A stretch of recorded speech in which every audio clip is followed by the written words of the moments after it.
Bonjour, j'essaie de ne pas trop déplorer, c'est le principe de cette chronique, car la déploration produit la désespérance. On ne bouge plus, on se replie sur soi et l'on attend la fin. Certains sont lassés d'entendre parler de catastrophe écologique, moi aussi. Et pourtant, vivre autant d'une chute accélérée de la biodiversité m'afflige. L'effondrement des insectes de France et des insectivores qui vont avec me peine.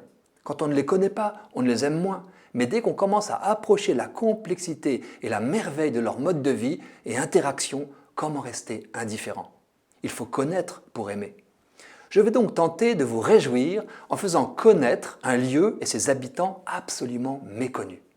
Car voilà que dans l'endroit peut-être le plus inhospitalier de la planète, la connaissance vient de faire un pas de géant. Nous voilà au large de l'Amérique centrale, dans une zone de l'océan Pacifique dont les fonds montagneux sont particulièrement chahutés. Nous sommes à la jonction de deux plaques tectoniques.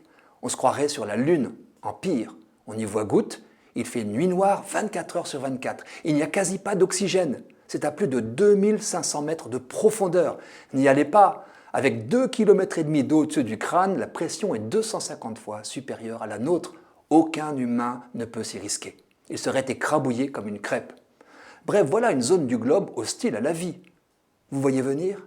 Un robot sous-marin sophistiqué a voulu en avoir le cœur net. Ses bras articulés, télécommandés, ont percé et soulevé quelques pans de croûte terrestre près d'épanchements d'eau chaude d'origine volcanique, où l'on avait noté la présence de bactéries résistantes à la pression.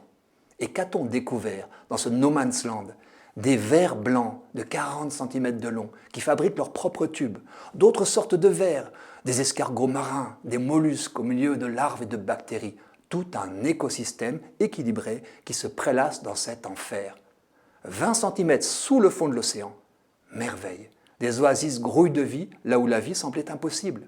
Les phénomènes volcaniques y font arriver de l'oxygène et entretiennent une température favorable.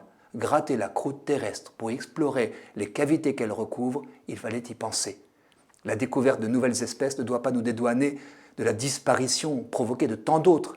Mais ne boudons pas notre émerveillement. L'IFREMER, Institut français de recherche pour l'exploration de la mer, estime qu'il reste au moins 1 million d'espèces sous-marines vivantes encore à découvrir et peut-être 10 millions. Une telle marge d'erreur laisse imaginer l'ampleur des mystères à élucider. Promesse de progrès scientifiques et médicaux, mais aussi d'une compétition entre les pays qui peut s'avérer destructrice. La protection des grands fonds, jonchés de nodules métalliques convoités par l'industrie, est une urgence. Quoi qu'il en soit, alors que certains ne tablent plus que sur l'espace comme nouvelle frontière à explorer par l'humanité, nous avons au fond d'extraordinaires trésors vivants à découvrir. En matière d'exploration terrestre, ou plutôt sous-marine, nous ne sommes pas au bout de nos surprises. C'est une bonne nouvelle.